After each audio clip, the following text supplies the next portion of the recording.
Hello friends. आज हम सामान्य ज्ञान का टेस्ट नंबर 2 स्टार्ट कर रहे हैं, है ना।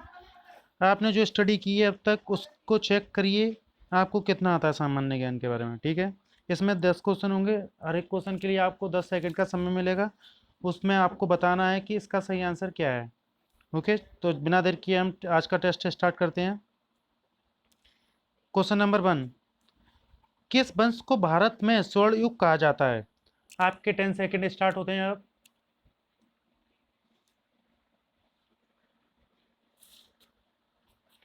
ओके, तो इसका सही आंसर होगा गुप्त काल को। गुप्त काल को भारत का स्वर्णयुग कहा जाता है। ठीक है, इसका सही आंसर ये होगा ब। Question next question. अच्छा, क्वेश्चन नंबर 2, इतिहासकार स्मिथ ने समुद्रगुप्त की विजयों से प्रभावित होकर उसे क्या कहकर पुकारा है? ठीक है, तो इसके 10 सेकंड स्टार्ट होते हैं आप।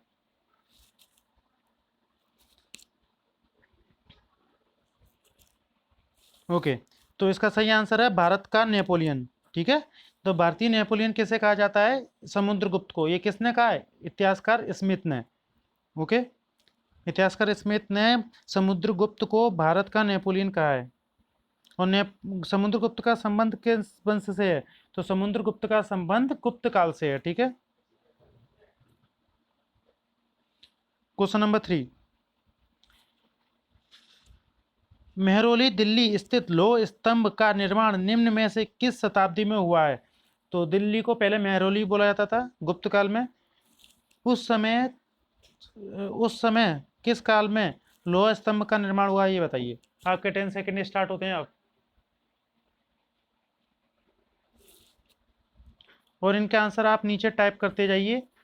ठीक है, इसको ए बी सी नाम दे दीजिए। एक जैसे ए को ए दे दिया, बी बा को बी, सी और डी, है ना, इस तरह से नाम दे दीजिए और अपने आंसर टाइप करते जाइए। ओके, इसका टाइम खत्म होता है। इसका सही आंसर होगा चतुर्थ शताब्दी में। ठीक है, दिल्ली में जो लौह स्तंभ है उसका निर्माण चतुर्थ शताब्दी में कराया गया। नेक्स्ट क्वेश्चन, गुप्त शासकों द्वारा जारी किए गए चांदी के सिक्के क्या कहलाते थे? जल्दी से इसका आंसर बताइए। रूपक, करसापण, दीनार या पर्ण? आपके 10 सेकंड स्टार्ट होते हैं अब।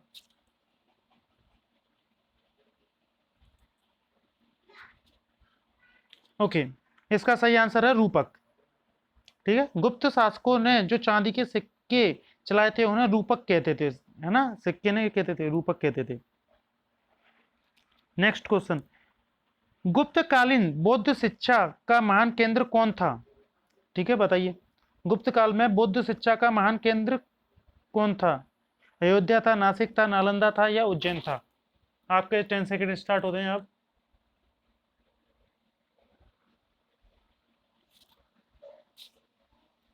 ओके, तो इसका सही आंसर है नालंदा। ओके, गुप्त काल में बुद्ध शिक्षा का केंद्र नालंदा था। बताइए, चरक का संबंध निम्न में से किससे है? चिकित्सा से है, नाटक से है, खगोल विज्ञान से है, गणित से है? आपके 10 सेकंड स्टार्ट होते हैं अब।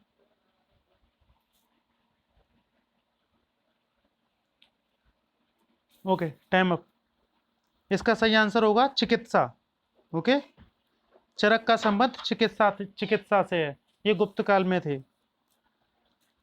नेक्स्ट क्वेश्चन, बाणभट्ट किसके समकालीन थे? बताइए, चंद्रगुप्त द्वितीय के समकालीन थे, समुद्रगुप्त के समकालीन थे, हर्षवर्धन के समकालीन थे या फिर अलाउद्दीन खिलजी के समकालीन थे? आपका टाइम स्टार्ट होता है अब।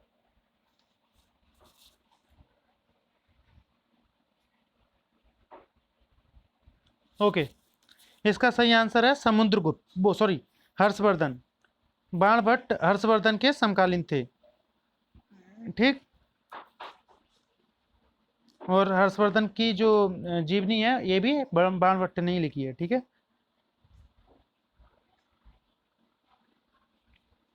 बताइए, प्रथम बौद्ध संगीति महासभा कहाँ हुई थी? वैशाली में, बोध गया में, राजगृह में या कौशाम्बी में? ठीक है, बौद्ध संगीति का मतलब महासभा, बैठक होना। आपका टाइम स्टार्ट होता है अब।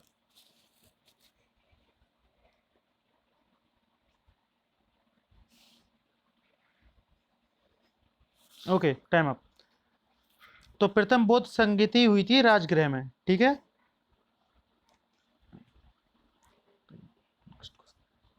सबसे पुराना वेद कौन सा है बताइए।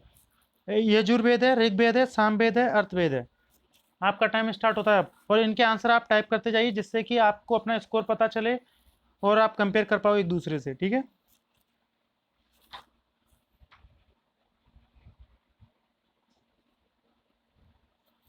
Okay, time up. तो सबसे पुराना वेद ऋग्वेद है, ये सबसे आसान क्वेश्चन है। ये हमारा 5th 6th क्लास से लेकर हमेशा पूछा जाता है, फेमस भी है और आसान भी है। लास्ट क्वेश्चन, प्राचीन नगर तक्षशिला निम्नलिखित में से किसके बीच स्थित था।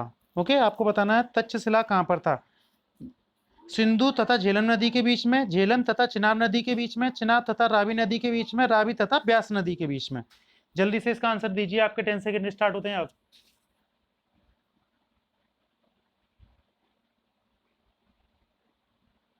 आंसर टाइप करके दीजिए। ओके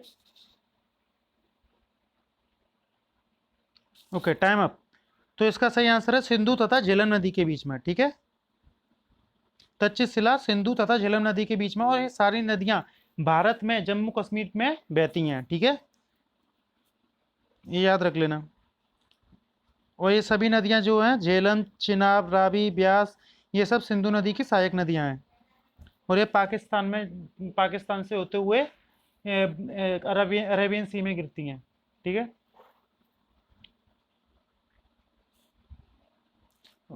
ओके, अगर आपको ये वीडियो पसंद आया तो वीडियो को लाइक करें, शेयर करें, सब्सक्राइब करें और कमेंट करें। Okay, good bye. अब हम नेक्स्ट टेस्ट में मिलेंगे। Thank you.